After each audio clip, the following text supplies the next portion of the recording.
بسم الله الرحمن الرحيم.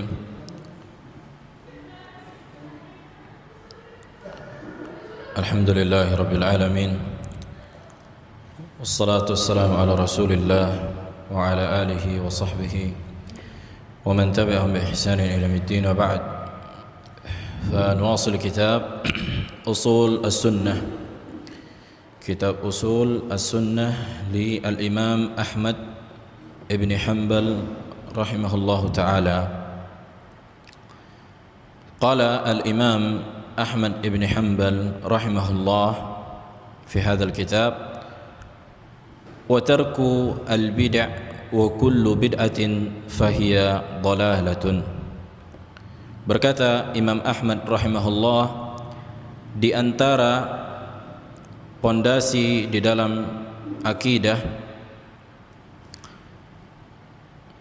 meninggalkan kebid'ahan,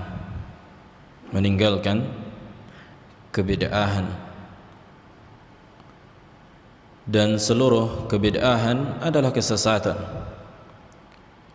Seluruh kebid'ahan adalah kesesatan.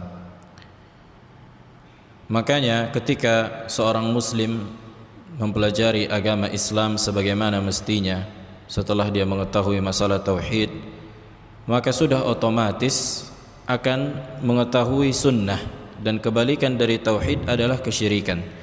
Begitu juga kebalikan dari sunnah adalah bid'ah. Kebalikan dari sunnah adalah bid'ah. Sebagaimana kita sebutkan usulus sunnah, pondasi sunnah.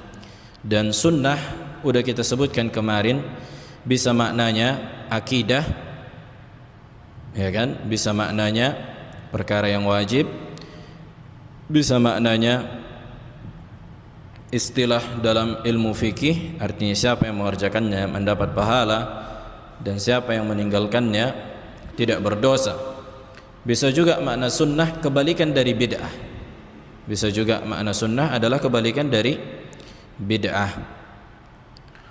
Ini sudah konsekuensi seseorang mempelajari agama Islam. Karena kalau mengenal manhaj para ulama, mengenal manhaj para salafus saleh, tidak memahami bid'ah, maka berarti dia belum mengetahui hakikat dari Islam. Dan jangan anti dengan masalah bid'ah, karena ini bagian dari syariat kita yang wajib bagi kita menghindarinya. Karena sebagian orang awam, oh jangan sebut-sebut bid'ah. Ini yang menyebutkannya Nabi alaihi salatu wassalam, bukan kita. Bukan dari ucapan kita pribadi, tapi Nabi yang mewanti-wanti umat dari melakukan kebid'ahan. Taib. Pertama, bid'ah secara bahasa. Ini penting kita pelajari karena mungkin pemahaman kita belum sempurna tentang masalah bid'ah dan masalah sunnah. Makanya enggak apa-apa kita mudarasah, mudzakarah. Al-bid'ah secara bahasa, hiya asy-syai'u al-mukhtara' ala ghairi mithalin sabiq. Sesuatu yang baru yang belum ada contohnya. Ini secara bahasa. Sesuatu yang baru yang belum ada contoh sebelumnya. Ini dikatakan bid'ah. Allah Jalla wa Ala menyebutkan di dalam Al-Quran di surah Al-Ahqaf ayat 9, Qul ma kuntu bid'an minar rusul. Katakan wahai Nabi, aku bukanlah bid'an, bukan rasul yang baru, dalam tanda kutip. Yang aku bawa dari risalah ini adalah risalah yang dibawa oleh para rasul dan anbiya. Nabi Muhammad SAW, Allah memerintahkannya untuk mengatakan, katakan wahai Nabi bahwa risalah yang kau bawa adalah risalah yang dibawa oleh Nabi Nuh, Nabi Ibrahim, Nabi Musa, Nabi Yusuf, seluruh para anbiya. Yani tauhid, kan gitu. Ini bukan sesuatu yang baru gitu. Wadah. Bahwa yang dibawa oleh Nabi dari risalah tauhid bukan ajaran baru. Ini ajaran nenek moyang kalian, Nabi Ibrahim. Kenapa kalian apa? Mengingkari. Wadah. Ini hujjah yang sangat kuat menampar orang-orang musyrikin di zaman Nabi sallallahu alaihi wasallam. Ini dari sisi bahasa. Kemudian dari sisi istilah atau dari sisi syariat, ada banyak definisi para ulama, akan tetapi yang dimaksud dengan bid'ah secara ringkas huwa ma ustuhditsa fi asy-syara' laisa alaihi dalilun sahih. Ma ustuhditsa fi asy-syar'i laisa alaihi dalilun sahih. Segala sesuatu yang diada-adakan di dalam syariat. Segala sesuatu yang diada-adakan di dalam syariat yang tidak memiliki landasan dalil yang sahih, yang tidak memiliki landasan dalil yang sahih. Segala sesuatu yang diada-adakan di dalam syariat yang tidak memiliki landasan dalil yang sahih. Baik, perlu kita rinci lagi definisi ini. Segala sesuatu yang diada-adakan di dalam syariat. Kalimat di dalam syariat mengandung dua perkara. Kalimat di dalam syariat mengandung dua perkara. Perkara yang pertama adalah akidah, keyakinan. Adalah akidah dan keyakinan. Apakah ada bid'ah di dalam keyakinan? Jelas banyak. Bid'ah di dalam keyakinan, ya. Maka firqah yang Nabi SAW menyebutkan di dalam hadis, firqah, kelompok-kelompok, kan Nabi mengabarkan di dalam hadis bahwa umat ini akan terpecah menjadi 73 golongan. Maka 73 golongan itu adalah orang-orang yang memiliki keyakinan di atas kebid'ahan. Keyakinan mereka bid'ah, menyimpang. Wadah? Nah, sebagaimana disebutkan dalam hadis, "Sataftariqu hadhihi al-umma ila 73 firqah, kulluha fin nar illa wahidah." Umat ini akan terpecah menjadi 73 golongan. Semuanya terancam di neraka kecuali satu, yakni Nabi dan para sahabat. Apakah semuanya pasti masuk neraka? Belum tentu. Nah, bid'ah di dalam keyakinan ini ada yang sampai mengeluarkannya dari keislaman, ada juga yang tidak sampai mengeluarkannya dari keislaman.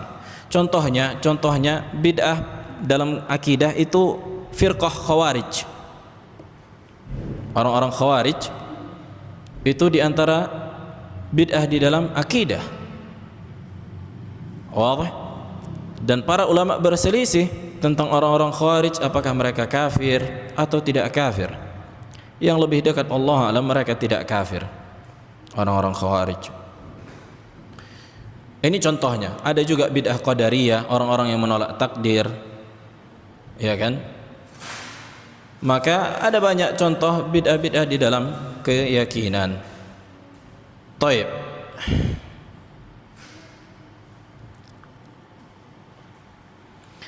Kemudian setelah kita sebutkan segala definisi dari bid'ah tadi, segala sesuatu yang diada-adakan di dalam syariat, maka kalimat syariat mengandung dua perkara. Yang pertama akidah, yang kedua ibadah. Yang kedua ibadah.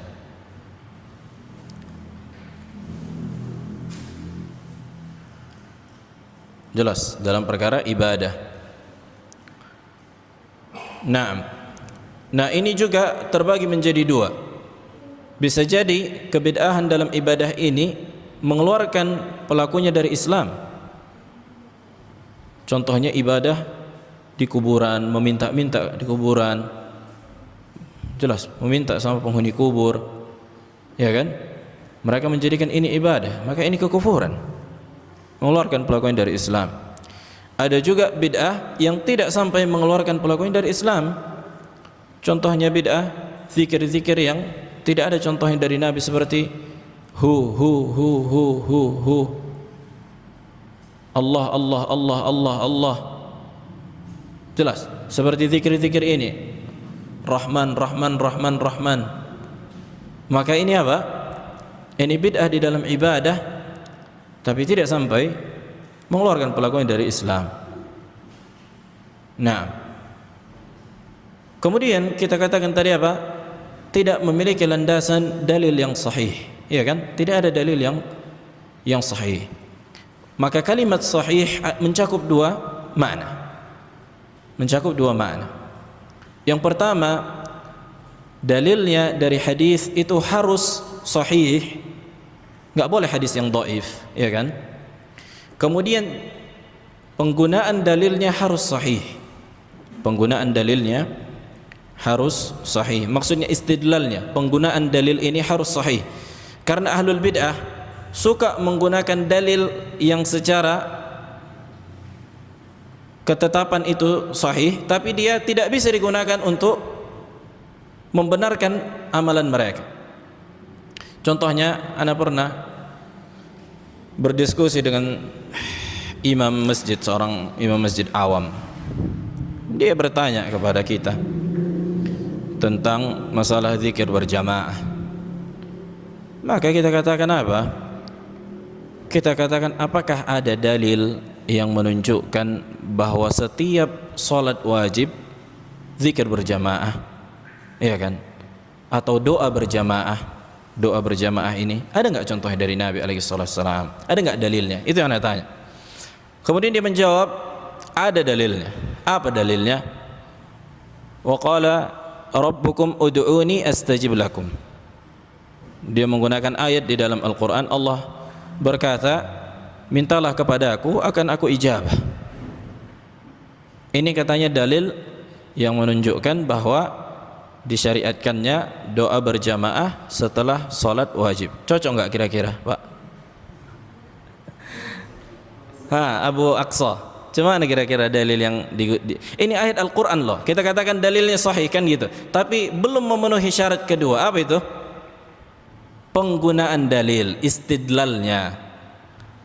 Penggunaan dalilnya tidak sahih. Iya Pak, ini Al-Quran gak mungkin kita tolak, tapi Bapak cara memahami dalilnya ini keliru. Ini ayat menunjukkan keumuman ibadah. Allah mengatakan, mintalah kepadaku, aku akan ijabah. Tapi apakah ada contohnya dari Nabi setiap habis sembahyang, habis salat wajib berdoa jamaah begini dicontohkan Nabi? Ini ibadah umum. Makanya ibadah itu terbagi menjadi dua, ibadah mutlaqah dan ibadah muqayyadah. Ibadah mutlak, apa itu mutlak? Tidak berkaitan dengan apa? Tidak berkaitan dengan waktu dan tempat. Silahkan bebas berdoa kapan saja. Pulang antum ke rumah meminta kepada Allah, minta terus angkat tangan berdoa, kan gitu. Enggak kita larang. Tapi ketika habis salat wajib, Nabi alaihi salatu wassalam tidak pernah kita dapatkan satu riwayat pun bahwa Nabi berdoa berjamaah. Dalil yang Bapak gunakan ini sahih, tapi penistidlalannya, penggunaan dalilnya ini khata', salah. Makanya kita katakan tadi, laisa alaihi dalilun sahih, artinya tidak memiliki dalil yang sahih. Itu tadi bisa jadi dalilnya sahih, datang dari Al-Quran atau hadis yang sahih, tapi pemahamannya salah, kan itu. Ibadah umum jangan dibuat ke khusus. Naam. Masalah ibadah syurutul ittiba udah kita sebutkan, kalau enggak salah ada 6. Kalau antum masih ingat di awal-awal ada 6 perkara. Ibadah muqayyadah itu ada sebab, kemudian ada jenis, kemudian ada kaifiyat, maksudnya cara pengerjaannya, kemudian ada zaman, yakni waktu, kemudian ada makan, tempat, kemudian ada kadar.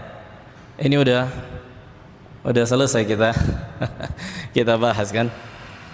Jelas. Jadi ibadah muqayyadah itu harus dikerjakan sebagaimana Nabi alaihi salatu wassalam mengerjakannya. Baik. Kemudian kalau mereka mengatakan, oh ini ada ucapan sahabat Umar ibn Khattab, Umar ibn Khattab mengatakan solat tarawih berjamaah di masjid itu bid'ah. Ini menunjukkan adanya bid'ah hasanah. Macam mana ini? Kan itu. Naam, kita katakan bahawa riwayat ini sahih, datang dari Umar ibn Khattab radhiyallahu taala anhu. Akan tetapi ucapan Umar ini bukan dibawa ke dalam bid'ah secara makna syariat. Kita katakan ini bid'ah secara bahasa. Kenapa? Karena di zaman Nabi alaihi salatu wassalam, salat tarawih itu sudah dikerjakan berjamaah di hari pertama, kedua, ketiga dan keempat. Akan tetapi Nabi sallallahu alaihi wasallam di hari kelima meninggalkannya. Jelas, begitu juga di zaman Abu Bakar, tidak dikerjakan setiap malam. Nah, ketika Umar bin Khattab melihat bahwa manusia sudah ramai, kan mulai banyak masuk Islam, kaum muslimin bertebaran, udah kita apa? Kita buatlah setiap malam salat berjamaah supaya teratur, kan gitu. Ada enggak asalnya ini contohnya dari Nabi? Ada. Kemudian Nabi SAW juga pernah menyebutkan di dalam hadis sahih, kenapa Nabi tidak mengerjakan salat tarawih setiap malam? Khasyatan an tufradu alaihim. yakni Nabi khawatir bahwa salat tarawih berjamaah ini dianggap wajib sehingga memberatkan umatnya. Nabi SAW khawatir salat tarawih berjamaah dikerjakan setiap malam ini dianggap wajib. Khawatir apa? Khawatir dianggap wajib sehingga Nabi meninggalkannya. Nah, ketika di zaman Umar ibn Khattab para sahabat telah memahami sunnahnya ini dan bukan lagi wajib, maka Umar bin Khattab pun melihat apa? Amalan kaum muslimin di saat itu tiap malam mengerjakannya. Coba adik-adik kalau udah masuk di dalam aja, jangan buka pintu biar enggak terganggu kita. Suara pintunya soalnya agak ini mengganggu. Barakallahu fikum. Kalau udah masuk di dalam aja, tenang. Kalau mau main-main di luar, jangan bolak-balik masuk. Nah, Toib, sampai mana tadi kita? Nah, Toib. Begitu juga mereka beristidlal dengan pengumpulan mushaf, ya kan? Pertama kita katakan perlu dibedakan antara asal ibadah dan wasilah ibadah. Wasilah ibadah itu tidak membutuhkan dalil. Contohnya apa wasilah ibadah? Contohnya menutup aurat ketika salat. Salat kan harus menutup aurat di antara syaratnya. Apa wasilah menutup aurat? Pakai baju. Apakah disyaratkan kita memakai baju sebagaimana yang dipakai Nabi SAW ketika salat? Iya kan? Ini kan wasilah ibadah salat nih. Maka tidak. Nah, begitulah ketika azan dengan mikrofon, ketika haji dengan mengendarai pesawat, mau pakai roket, mau pakai drone, silahkan. Ini wasilah, sarana ibadah. Kita tidak harus sebagaimana Pak Nabi saklek, dan itu bukan kewajiban. Ini perkara dunia sebenarnya wasilah ini. Iya kan? Jadi jangan disamakan dengan asal ibadah itu. Jangan disamakan dengan asal ibadah itu. Nah, begitu juga ini juga kita katakan bahwa di antara maslahat mursalat. Maslahat mursalat artinya maslahat yang syariat itu tidak melarang dan tidak memerintahkan. Artinya bebas manusia menggunakan wasilah apapun. Ini yang dikatakan maslahat mursalat. Kadang-kadang mereka suka tercampur bagi mereka masalah ibadah dan wasilah. Ini dia mereka susahnya. Tidak bisa mereka bedakan. Tidak bisa mereka bedakan sampai dia bilang kita dari ujung rambut sampai ujung kaki bid'ah. Iya bid'ah secara bahasa, kenapa rupanya? Antum pun yang sekarang bid'ah secara bahasa, enggak masalah. Sebagaimana Umar mengatakan salat tarawih di zaman itu bid'ah secara bahasa. Tapi bukan ini yang dilarang oleh Nabi alaihi salatu wassalam. Yang dilarang oleh Nabi itu adalah bid'ah secara syariat. Makanya disebutkan dalam hadis, man amila amalan laisa alaihi amruna fahuwa raddun. Siapa yang beramal tidak ada perintah kami secara syariat, kan itu maksudnya dalam ibadah secara syariat, tertolak. Begitu juga Nabi mengatakan, man ahdatsa fi amrina hadza ma laysa minhu fahuwa raddun.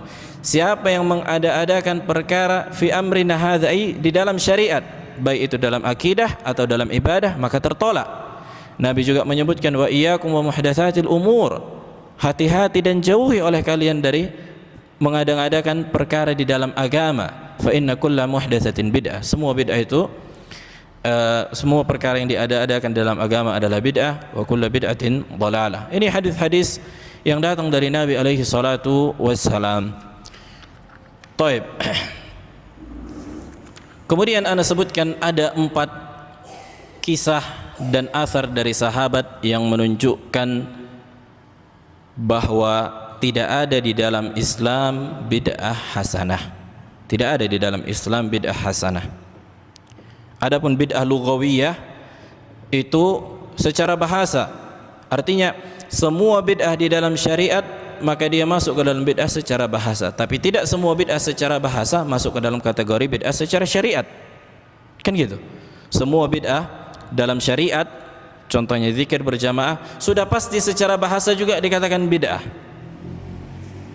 Akan tetapi tidak semua bid'ah secara bahasa ini masuk ke dalam kategori bid'ah secara syariat. Kan gitu.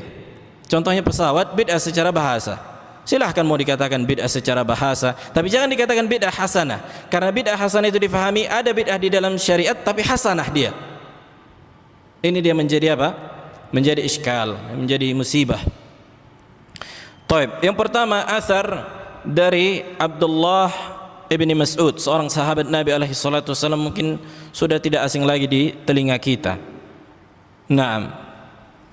Ketika bersama sahabat juga Abu Musa al-Ash'ari, ketika beliau menunggu Abdullah ibn Mas'ud keluar dari rumahnya, yakni mau salat subuh, salatul ghada.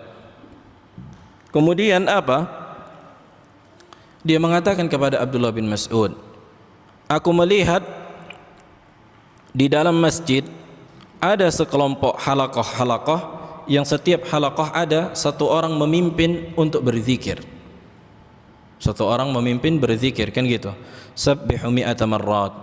Ayo bertasbih 100 kali dengan kerikil.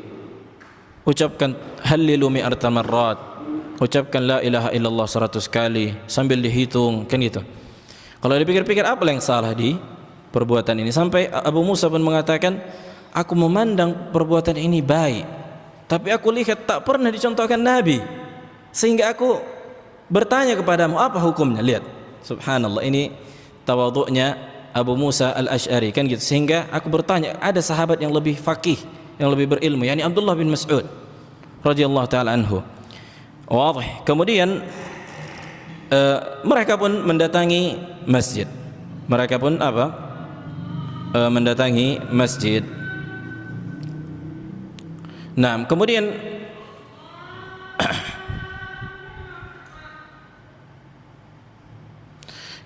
Abdullah ibn Mas'ud berkata kepada mereka,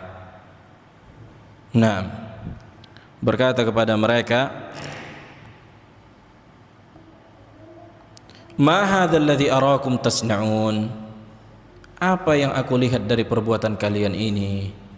Abdurrahman bin Mas'ud berkata kepada orang-orang yang melakukan apa? Zikir berjamaah dipimpin satu orang dengan kerikil. Kemudian mereka mengatakan, qalu ya Aba Abdurrahman Hasan na'uddu bihi takbir wa tahlil wa tasbih. Yani, ya Aba Abdurrahman, kita menggunakan kerikil untuk apa? Menghitung tahlil, takbir, tasbih, zikir. Apa-apanya? Apa salahnya? Kan gitu. Kemudian kata Abdullah bin Mas'ud, fa'uddu sayyi'atikum, maka lebih baik kalian menghitung-hitung kesalahan dan dosa kalian. Fa ana dhaminun alla yadhi' min hasanatikum syai', aku menjamin kebaikan kalian tidak akan hilang. Kan itu.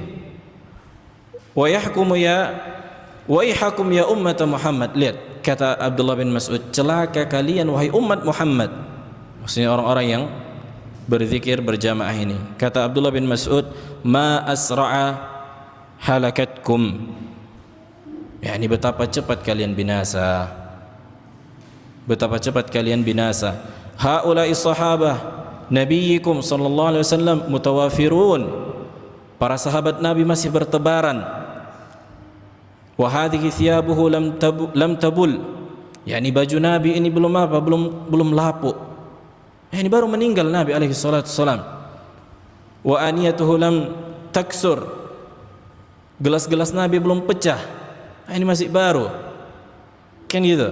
Walladzi nafsi biyadihi innakum la'ala millati hiya ahada min millati Muhammad sallallahu alaihi wasallam au muftatihu bab dhalalah. Silahkan kalian pilih bahwa petunjuk kalian lebih baik dari petunjuk Nabi atau kalian membuka pintu-pintu kesesatan. Silahkan kalian pilih. Kalian lebih mengatakan lebih baik, lihat, ahda min millati Muhammad, petunjuk kalian lebih baik dari petunjuk Nabi, atau apa? Membuka pintu kesesatan. Mana yang lebih baik? Membuka pintu kesesatan atau mengatakan lebih baik petunjuk kita dari petunjuk Nabi? Dua-duanya sesat kan itu. Oh apa? Nah, ini kata siapa? Kata sahabat Abdullah bin Mas'ud, bukan kata Wahabi, bukan kata Salafi. Walaupun yakni orang-orang yang mengatakan kita mengikuti Abdullah bin Mas'ud kan gitu. Nah, kemudian apa kata mereka? Wallahi ya Aba Abdurrahman, ma aradna illa al-khair. Demi Allah wahai Aba Abdurrahman, kunyah Abdullah bin Mas'ud, tidaklah yang kami inginkan kecuali kebaikan. Lihat, kata mereka tidaklah yang kami inginkan kecuali kebaikan. Kemudian kata beliau dengan ucapan beliau yang masyhur, kam min muridin lil khair lam yusibah. Betapa banyak orang mengharapkan kebaikan tidak mendapatkannya. Kenapa? Karena cara mendapatkan kebaikannya tidak sama dengan cara Nabi alaihi salatu wassalam. Ini kan bantahan kepada orang yang mengatakan adanya bid'ah hasanah. Berarti apa? Semua bid'ah itu sesat kata Nabi alaihi salatu wassalam. Kok ada bid'ah hasanah?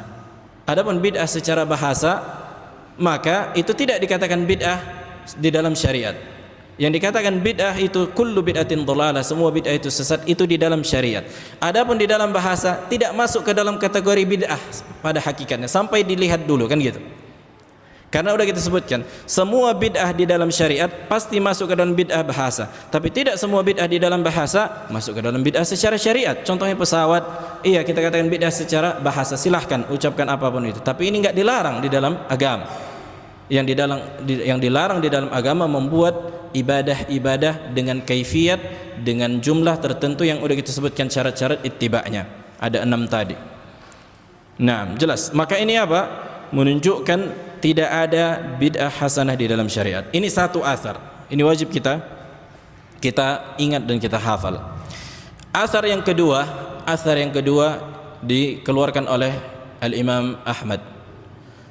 Ketika Muawiyah radhiyallahu taala anhu tawaf bersama seorang sahabat Abdullah bin Abbas. Muawiyah sahabat, Abdullah bin Abbas sahabat. Tawaf mereka bersama. Ketika mereka tawaf, maka Abdullah bin Abbas melihat Muawiyah mengusap 2 sudut. Artinya semua 4 sudut di Ka'bah itu diusap. Ini misalnya Hajarul Aswad, kemudian di sana Rukun Yamani, kan gitu. Ketika kita tawaf kan disyariatkan kalau kita mampu kita usap Hajarul Aswad atau kita cium atau memberikan isyarat tidak mencium. Ini kalau Hajarul Aswad. Kalau Rukun Yamani kalau enggak bisa diusap ya udah jangan diisyaratkan. Kalau mampu diusap diusap. Tapi yang disyariatkan Hajarul Aswad dan Rukun Yamani ini yang disyariatkan kalau kita mampu kan gitu ketika tawaf. Kemudian Muawiyah enggak, dia usap Hajarul Aswad, Rukun Yamani dan 2 rukun yang lain, 2 sudut yang lain. Kemudian diingkari oleh Abdullah bin Abbas, lima tastalimuhuma, kenapa engkau usap 2 rukun ini? Walam yakun Rasulullah alaihi salatu wassalam yastalimuhuma, sementara Rasul enggak pernah contohkan 2 rukun yang tadi diusap juga. Subhanallah. Apa kata Muawiyah? Laisa syai' minal bait mahjuran, tidak ada sudut Ka'bah itu yang ditinggalkan untuk diusap, itu bolehnya itu semua. Tidak ada sudut Ka'bah yang ditinggalkan diusap. Kan gitu. Ini ijtihad dari Muawiyah dan ini keliru. Apa kata Abdullah bin Abbas? Kata Abdullah bin Abbas, laqad kana lakum fi Rasulillahi uswatun hasanah. Satu ayat langsung Muawiyah, sadaqta, engkau benar wahai Ibnu Abbas bahwa Rasulullah cuma mengusap Hajar al-Aswad dan Rukun Yamani. Akhirnya Muawiyah apa? Mengaku, engkau benar, aku yang salah. Oh iya, laqad kana lakum fi Rasulil. Makanya itu kadang-kadang para sahabat mungkin dia lupa kan gitu. Makanya para sahabat kalau ada yang lupa atau keliru, sahabat yang lain tidak akan membiarkan itu. Nah, tapi lihat bagaimana Muawiyah tunduk kepada dalil. Tunduk kepada dalil. Laqad kana lakum fi Rasulillah uswatun hasanah. Kalau dia mau membuka pintu debat, udah di debatnya Ibnu Abbas. Tapi satu ayat dia tunduk kan gitu. Oh iya, Rasulullah begini mengusap Hajar al-Aswad dan Rukun Yamani, udah. Kenapa pandai-pandaian kita tambahi lagi 2 rukun? Wadih. Ini dalil yang kedua. Dalil yang ketiga, diriwayatkan dari Al-Imam At-Tirmidzi bahwa Abdullah bin Umar, ini lihat fakihnya sahabat, Abdullah bin Mas'ud, Abdullah bin Abbas, ini Abdullah bin Umar, abadilah kalian. Ketika ada seseorang yang bersin, maka seorang yang bersin ini mengucapkan alhamdulillah wassalamu ala Rasulillah. Dia mengucapkan alhamdulillah, kemudian dia tambah wassalamu ala Rasulillah. Wadih. Kemudian Abdullah bin Umar mengingkari ini. Apa kata Abdullah bin Umar? Laisa hakadha 'allamana Rasulullah alaihi salatu wassalam. Bukan kayak gini yang diajarkan Nabi. Tapi yang diajarkan Nabi hendaknya kita mengucapkan alhamdulillah atau alhamdulillah ala kulli hal. Lihat apa yang salah ketika alhamdulillah ditambahi wassalamu ala Rasulillah. Salam kan baik. Tapi bukan kayak gini diajarkan Nabi. Karena sebabnya ketika bersin mengucapkan alhamdulillah atau alhamdulillah ala kulli hal. Ini yang diajarkan Nabi. Kenapa tidak sekalian dibaca Al-Fatihah alhamdulillah Rabbil alamin ar-rahmanir rahim, udah si Al-Fatihah Al-Baqarah kan gitu. Ini menunjukkan apa? Tidak ada bid'ah hasanah.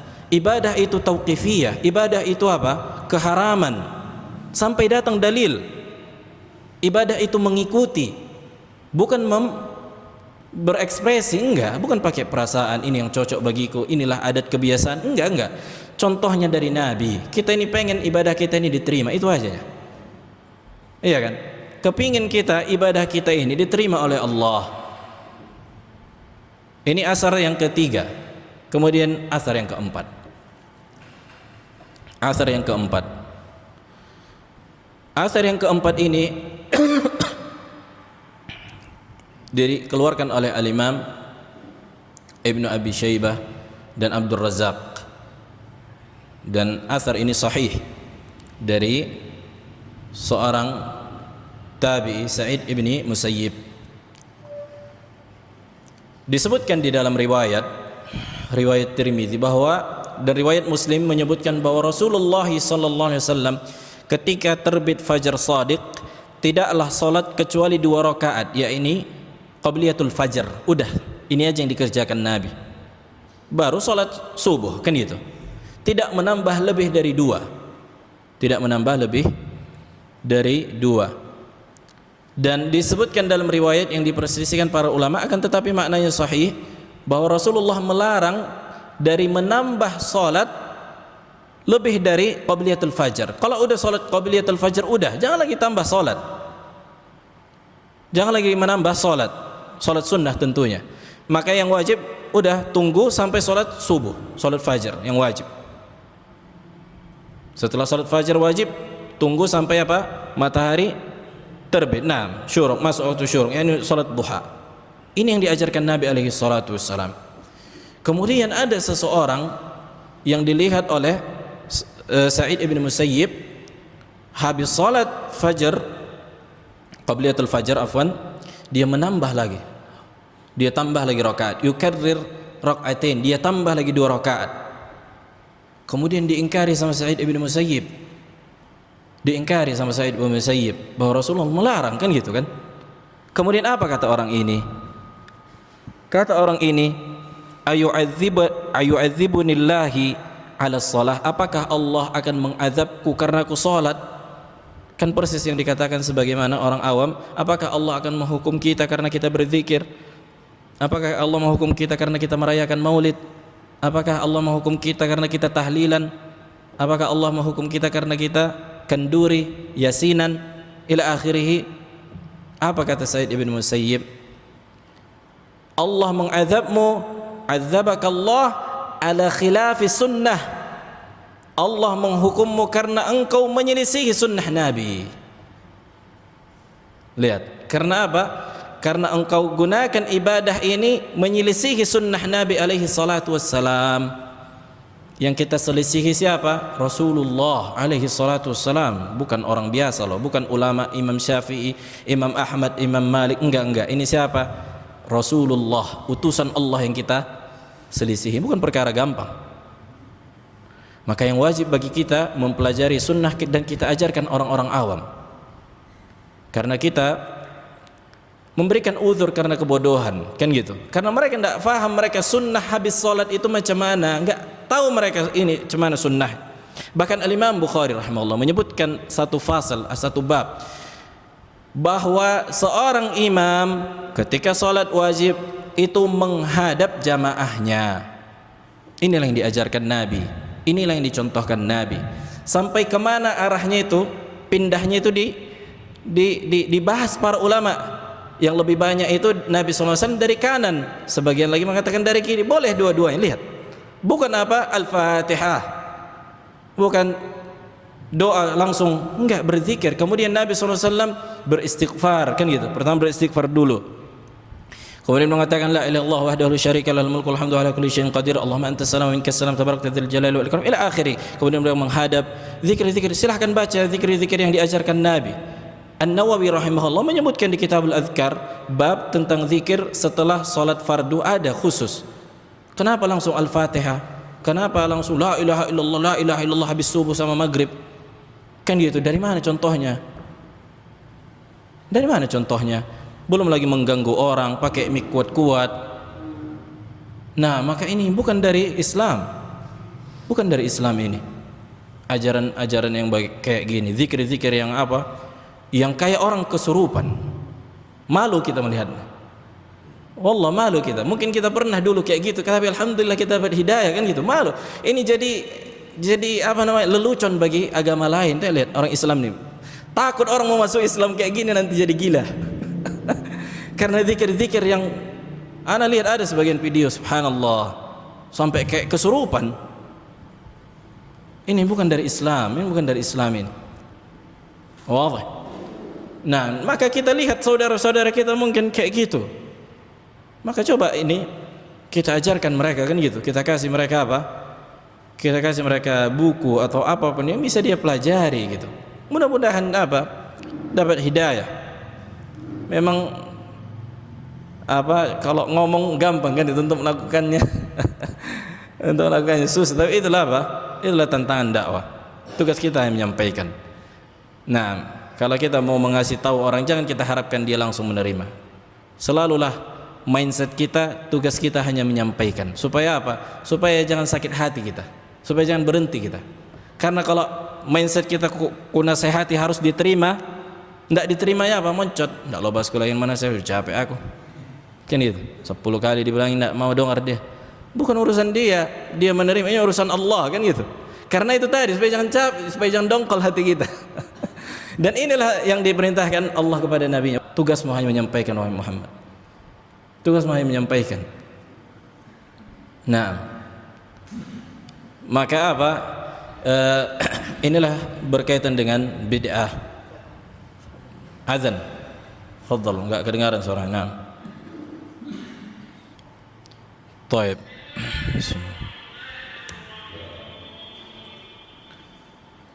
Nah, sebagaimana kita sebutkan bahwa tugas kita hanya menyampaikan. Fa in a'radu fama arsalnaka 'alaihim hafidha wa ma 'alaika illa al-balagh. Allah menyebutkan kalau mereka berpaling ketika disampaikan, maka bukan tugas kita untuk menghisab mereka, dan tidaklah tugas kita kecuali hanya menyampaikan. Yang memberikan hidayah itu di tangan Allah Subhanahu wa taala. Yang memberikan hidayah cuma Allah. Nah, baik, ada pertanyaan? Kalau kita lanjutkan panjang pembahasannya.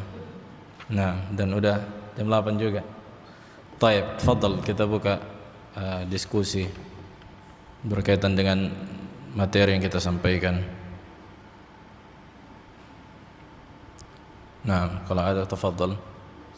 Nah, Pak Abu Aqsa.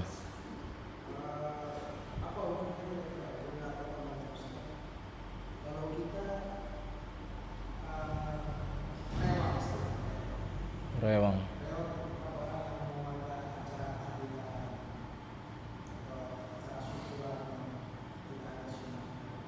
Nah. Hah? Acara wirid, acara tahlilan, acara na'am. Yang pertama, kaidah keumuman Allah menyebutkan wala ta'awanu 'alal itsmi wal 'udwan, dan janganlah kalian saling tolong menolong terhadap dosa dan permusuhan. Maka acara bid'ah di antara dosa. Acara bid'ah di antara dosa. Maka ini juga menunjukkan berlepas dirinya kita dari acara yang mereka lakukan dengan meninggalkan itu. Kan itu. Karena kalau ikut kita rewang, oh ini Salafi ini rewang, dia berarti cocok lah ini, kan gitu, botolnya berarti kerjanya. Nah, maka apa? Ini diantara bentuk ikrar kita khawatirnya dan menjadi fitnah. Dan ini juga diantara bentuk ta'awun di dalam dosa, karena ini acara bid'ah, kan itu, acara bid'ah yang mereka lakukan. Nah, kalau walimah secara umum tidak ada acara wirid, tahlilan atau seterusnya, maka boleh walimah makan-makan keluarga, ini tidak masalah, kan gitu. Mungkin bisa kita bilang ini acara tidak pernah diajarkan Nabi, bahkan menyelisihi sunnah Nabi. Ana khawatir ana terjerumus ke dalam dosa bersama kalian. Tapi kalau mau rewang, silakan rewang makan-makan secara umum, jangan acara tahlilan, kan gitu. Mungkin bisa dikasih masukan, bahkan bisa jadi bentuk dakwah. Maksudnya intinya kita sampaikan, kan ini tidak cocok dengan apa yang diajarkan Nabi. Bilang aja kayak gitu. Nah, maksudnya tidak perlu ribut-ribut sama orang tuh, kan gitu. Bahkan ini jadi apa? Dakwah. Nah, ada lagi.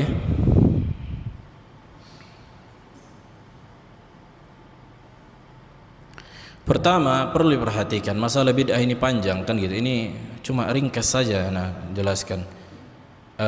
Tidak ada dalil khusus menunjukkan Rasulullah melarang sebuah perbuatan tertentu. Contohnya kan mereka bilang kan, mana dalilnya tahlilan bid'ah, mana dalilnya maulid bid'ah. Ini logikanya terbalik. Logikanya terbalik. Kenapa? Yang ditanya dalil adalah ibadah. Ibadah mengikuti contoh. Yang ditanya apa? Mana contohnya dari Nabi? Jangan ditanya mana dalil pengharamannya. Salah ini salah. Udah keliru dah dari awal. Mau sampai mati pun kita cari bid'ah, Nabi mengatakan maulid itu bid'ah, ya enggak akan ada. Karena memang apa? Nabi tidak contohkan. Ketika Nabi tidak contohkan kita kerjakan, bid'ah otomatis. Karena kalau Nabi kasih tahu semua bid'ah, udah 1 juta jilid mungkin tidak siap-siap hadis tuh, kan gitu. Ini bid'ah, ini bid'ah, ini bid'ah. Dan ini bukan apa? Bukan di antara hikmah syariat. Bukan di antara hikmah. Allah pun apakah ada Allah sebutkan semua item yang haram? Nama-namanya semua yang haram? Tidak, tapi Allah sebutkan misalnya kalau hewan yang bertaring, yang berkuku tajam, tidak ada disebutkan misalnya apa? Dinosaurus, haram, hewan bertaring. Oh apa? Atau misalnya apalah yang yang tidak disebutkan secara nama, kan gitu. Karena bukan kayak gitu konsepnya. Adapun ketika diharamkan darah dan babi, karena itu apa? Ini yang sering digunakan atau dimakan orang-orang Nasrani. Itu diantara. Silahkan baca kitab-kitab tafsir. Kenapa Allah menyebutkan babi, kan gitu? Kenapa enggak menyebutkan binatang lain yang haram misalnya? Nah, macam kucing, kan gitu. Kenapa enggak disebutkan haram? Namanya itu ya. Aywa, kenapa cuma? Kan wadih ini maksudnya. Itulah karena enggak siap-siap nanti, bukan di antara hikmah Allah, bukan di antara kemuliaan ketika menyebutkan satu persatu enggak siap-siap.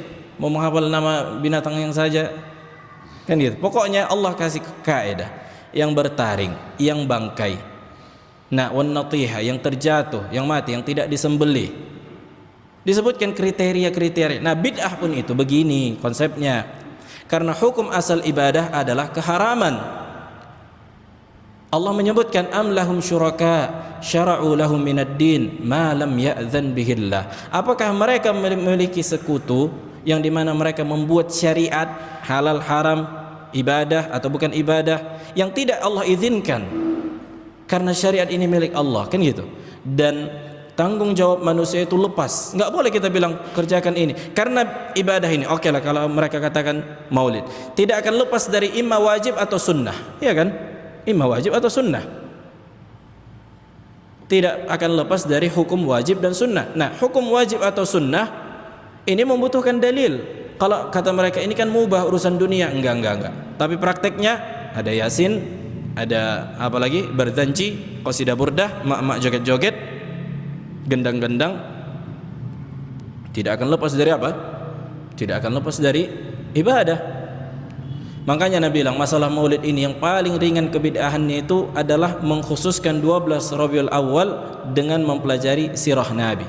Ini yang paling ringan lah ini. Kalaupun mau, bukan kita menganjurkan melakukan ini, tapi lebih baiknya ini kamu kerjakan daripada yang lain-lain. Qasidah burdah, maksudnya ini lebih baik, ini lebih ringan keburukannya, perlu diperhatikan.